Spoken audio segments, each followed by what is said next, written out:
கிறிஸ்துவுக்குள் பிரியமானவர்களே, நாம் பார்க்க போகிற வசனங்கள் என்னென்னா, எரேமியா 33ஆம் அதிகாரம் 22ஆம் வசனம்.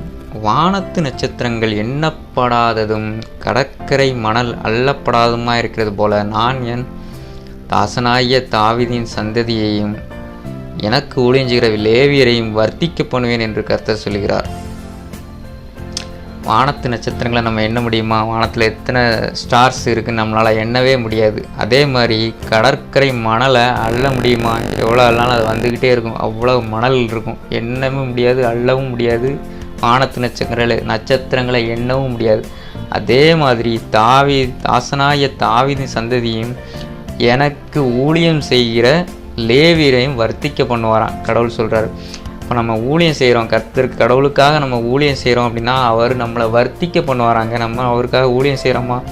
நம்ம நேரம் கிடைச்சாலும் கிடைக்காட்டாலும் நம்மளுக்கு நேரம் கிடைக்கும் போதெல்லாம் நம்மளுக்கு ஊழியம் செய்யணும்.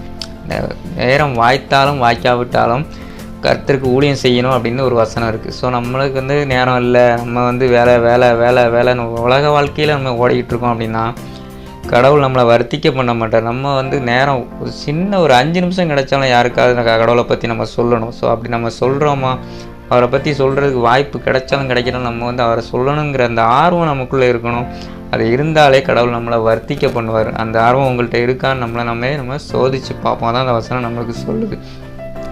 அவருக்காக ஊழியம் செய்யணும், நம்ம ஓடிட்டே இருக்கணும் இந்த உலக வாழ்க்கையில். நம்ம அந்த உலக வாழ்க்கையை வாழப்போகிறது கொஞ்ச காலம். ஸோ அந்த நேரத்தில் நம்ம கடவுளுக்காக நம்ம என்ன பண்ணுறோம்? அவர் நமக்காக தன்னுடைய ஜீவனையே சிலுவையில் விட்டார். நமக்காக ரத்தம் சிந்தினார், நம்மளுடைய பாவங்களுக்காக ரத்தம் சிந்தி மரித்தார், உயிர் தெழுந்தார். நம்ம அவருக்காக என்ன செய்கிறோம் அதை நம்ம சிந்திச்சு பார்ப்போம். தினம் அவருக்காக நம்ம என்ன செய்கிறோம், என்ன செய்ய முடியும் அப்படின்னு நம்ம அதை சிந்திச்சோம்னாலே நம்ம ஏதாவது அவருக்காக நம்ம கண்டிப்பாக அவருக்கு செய்வோம். அதான் அந்த வசனம் நம்மளுக்கு உணர்த்து. அவருக்காக ஊழியம் செய்யும்போது நம்மளை அவர் வர்த்திக்க பண்ணுவார், நம்மளை அவர் கனம் பண்ணுவார். அவரை நம்ம கனம் பண்ணுனா அவர் நம்மளை கனம் பண்ணுவார்.